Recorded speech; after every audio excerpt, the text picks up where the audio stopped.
Serial तुमसे तुम तक में आ गया है एक बहुत बड़ा अपडेट दोस्तों। जी हाँ, कहानी शुरू करूँ उससे पहले कमेंट में अपना लाल दिल जरूर भेजिए। पिछले एपिसोड में आपने देखा बारिश में आर्या और अनु के गले लग गए। इसी वक्त रघुपति ने उन्हें देखकर बदला लेने की कसम खाई।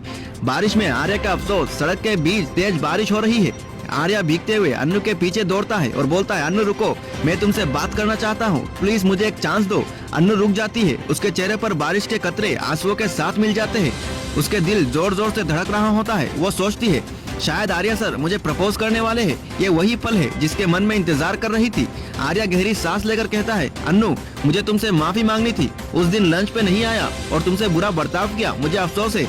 अन्नू के चेहरे की मुस्कान एक पल में उदास चेहरे के बदल जाती है। वो गुस्से में कहती है, बस आर्या सर, मुझे लगा था आप कुछ कहने वाले हैं, लेकिन आपने तो सिर्फ सॉरी कहा।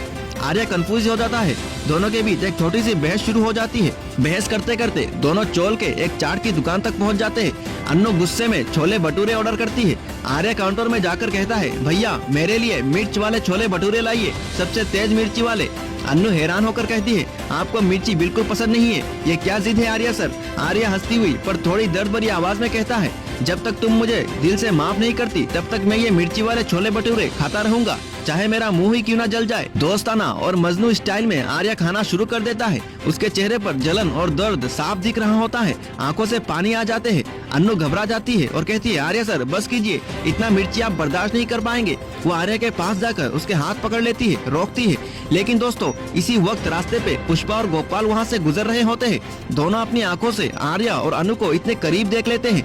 पुष्पा शॉक हो जाती है। उसके मुंह से बस एक ही लफ्ज निकलता है, अन्नू ये क्या है। आर्या और अनु दोनों एक पल के लिए जम हो जाते हैं। गोपाल आगे बढ़कर अनु का हाथ पकड़ता है और गुस्से में कहता है, चलो अनु घर चलो। आर्या बेचैन होकर कहना चाहता है, लेकिन पुष्पा गुस्से से रोक देती है। वो बोलती है, बस आर्यवर्धन जी, हम आपकी इज्जत करते हैं, लेकिन ये सब ठीक नहीं। घर आते ही पुष्पा अन्नू पर फट पड़ी और कहा, हमने तुझे कितनी बार समझाया, अन्नू आर्यवर्धन जैसे बड़े आदमी से दूर रहे।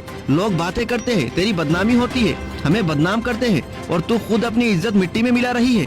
अन्नू चुप रहती है, आंसुओं को दबाती है, लेकिन जब पुष्पा लगातार उसे डांटती है तो अन्नू अपना सब्र खो देती है। वो जोर से कहती है, हाँ माँ, मैं आर्या सर से प्यार करती हूँ, चाहे दुनिया कुछ भी कहे, मैं अपने दिल की जज्बात को झूठ नहीं बोल सकती।